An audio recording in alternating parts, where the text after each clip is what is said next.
The cost of energy bills is going up, everyone knows that, and it's really hitting a lot of people hard, right? This has been a problem in other European countries, but in places like France, for example, the government has taken steps, really significant steps, to make it so that prices don't rise very much, right? So the price rise in France, for example, I think for EDF energy, is going to be about 4%, right? Now, that's still not good for working people, not good for people on kind of low-income work, but it's something, right? It's something. But then you've got the UK, where, you know, these bills are going to be skyrocketing, and on average, for the average household, it's expected to rise about 700 quid over the course of the year, right? So, as we've already talked about in a previous video, our government isn't really doing much about that. The one thing they are doing, Rishi Sunak was, you know, very proudly proclaiming, is they're basically giving people a £200 loan that they will have to pay back at some point in the future. People are already in debt. A lot of people are already in debt, right? We live in a debt-fueled economy, a basically zombie capitalist economy, because at this point, working people are being so screwed over because so much wealth is concentrated at the top and so little in, like, the bottom half, even the bottom, like, 70%, that, like, people have to rely on borrowing a lot. But now, even with your bloody energy bills, you gotta borrow, right? And it's really concerning to me that Rishi Sunak seems to think that's a good policy, and he's framed it like it's not a loan, right? He's kind of framed it like we're taking £200 off your bills, and you won't have to pay that. Well, he's kind of just leaving that part out, right? But people will have to pay it back in the future when their wages are probably even lower in when you compare it to changes in productivity and inflation and all that stuff. And the bills will probably be even higher at that point, because that's what private companies do when they have oligopolies on essential services like energy or water or railways or, like, you know, the Royal Mail or whatever, right? I mean, the Royal Mail obviously is a monopoly, right? That's frankly ridiculous. But so we've established that didn't work. That's not going to work. That's a terrible policy. But there is a group of people, actually, that the government is really stepping in for, that they're going to help out here. And it's really, I think it's very telling. But, you know, at least these people are going to be fine while everyone else struggles. So MPs can claim £3,500 towards their energy bills, right? They can do that. £3,500. These are MPs who are on salaries of upwards of 80 grand a year. A lot of them have second jobs, working as advisors or consultants for very profitable firms, large corporations, you know, hedge funds and things. And whilst, you know, Labour wants to ban people from working as lobbyists as a second job when they're an MP, and some Labour MPs even want to ban second jobs for MPs altogether, the Tories don't seem very interested in doing that. So now, the people with these you know, quite lucrative second jobs and, you know, well paid first jobs, being MPs, get their energy bills essentially free. And, you know, depending on your economic perspective, you could say that they're paying for their own energy bills out of taxpayer money, or you could say technically we have a government that is the sole sovereign issuer of currency, so technically that money is just created out of thin air, right? So technically the taxpayers aren't paying for it, it's being created by the government. But either way, it does seem a bit odd that working class people who are earning, you know, 30 grand, 20 grand, 10 grand, or even less, you know, people who are on universal credit, people who are unemployed, especially disabled people. We did a video about that a while ago, you should check it out. We'll put a link in the description for it, about why the horrible situation with poverty in the disabled community in the UK. It's really, really bad. It's about 31% of disabled people live in poverty in the UK. And so those people, ordinary people who are, decent, they abide by the rules, they're, plenty of them are pretty hard-working people. Some of them even have 2 jobs, for God's sake, just to put food on the table. Well, you can £200 loan, but you better bloody pay it back.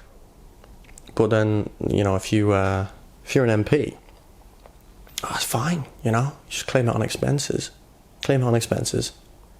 Easy, right? And there's been stories of like expenses, like dodgy stuff for a while, hasn't there? And there was the expenses scandal in 2009, I want to say, which was an indictment of all parties, pretty much. I don't think anyone really got off scot-free on that one. It was very, very bad for Labour, for the Conservatives, for the Lib Dems, as far as I remember. But yeah, I just think this is quite indicative of where the government's priorities are. But of course, MPs can claim expenses. That's okay. I don't think we should necessarily get rid of that, right? Because sometimes, they might just be earning their MP salary, and they might need some very expensive equipment, for their campaign, for their not their campaigns, but for their office or whatever. And I kind of get that, right? And some MPs don't do it because they're so rich, it's like, it means nothing to them, like Rishi Sunak, who's worth like £200 million. But I do think that we have to start looking into ways that we can ensure that MPs are claiming expenses on the right kind of things. So they're basically getting their energy free.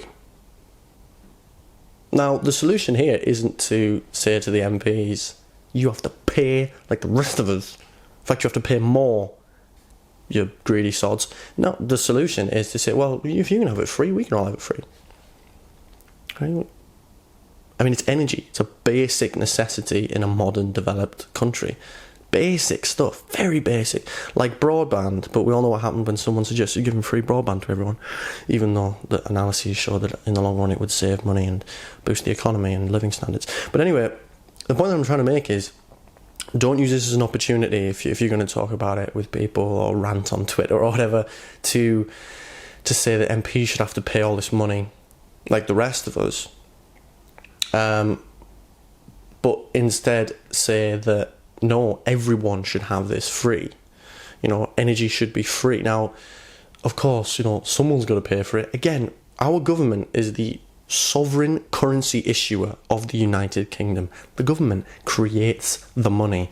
The government can't actually run out of money. That's something that a lot of people are mistaken about. And I believed that fallacy for a long time. But there's a great book that I recommend, not sponsored or anything, although I'd love to actually, do an interview with her at some point.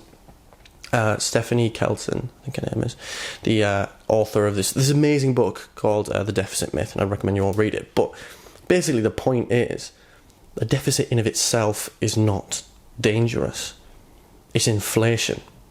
Right? Inflation is the problem with government spending. You can spend loads, but inflation not necessarily be a problem, depending on how your economy is going. And you can spend very, very little, and the economy can suffer. And you can, there's the deficit being high or low does not really reflect the health of the economy at all. There might be a coincidence where the deficit's really high and the economy's doing badly, or the deficit's really low and the economy's doing well. But, there's correlation, not causation, right? So we can create that money. But even if you said, we need to pay for it, there are obviously ways and means of doing that. Labour wanted to do that in 2019, maybe 2017 as well.